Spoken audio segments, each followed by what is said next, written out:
Guys, welcome to our channel Mahanati. ఈ రోజు మనం పొల్యూషన్ ని ఎలా తగ్గించాలో చూద్దాం. టిప్ 1, ప్లాస్టిక్ ని ఎలా తగ్గించాలి.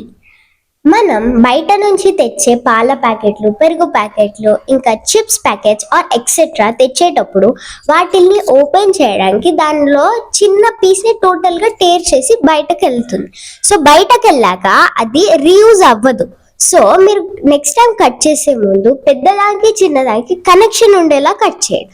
సో దట్ బయటకు వెళ్ళాక రీయూజ్ అయ్యే ఛాన్సెస్ ఉన్నాయి. ఇంకా మనం బయట లాంగ్ జర్నీ చేసేటప్పుడు బాటిల్స్ అనేవి, ప్లాస్టిక్ బాటిల్స్ అనేవి కొంటాం. సో కొన్నప్పుడు మనం టోటల్గా యూజ్ చేసేసాక దానికి క్యాప్ పెట్టి పడేస్తాం.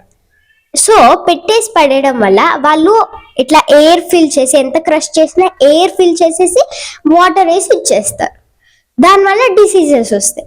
సో నెక్స్ట్ టైం ఈ బాటిల్స్ కొంటే మీరు ఆ క్యాప్ని బాగా కొరికేసి లేదా బాగా ట్విస్ట్ చేసి సన్నగా చేసి బాటిల్లోకి. సో ఆ ఫ్యాక్టరీకి వెళ్ళినప్పుడు దాన్ని కట్ చేస్తే కానీ మూత బయటికి రాదు. సో ఈ టిప్ని మీరు కూడా ఫాలో అవ్వండి. టిప్ 2, చెట్లని పెంచుదాం.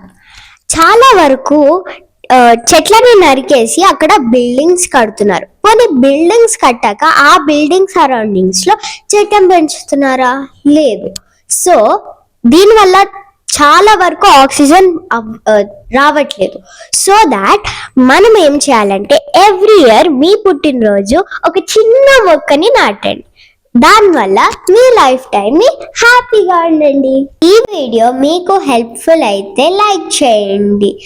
ఈ 2 టిప్స్లో ఏ టిప్ ఫాలో అవుతారో కామెంట్ చేయండి. మీ నేబర్స్ అందరికీ ఈ వీడియోని షేర్ చేయండి. మన ఛానల్ని సబ్స్క్రైబ్ చేయడం మర్చిపోకండి.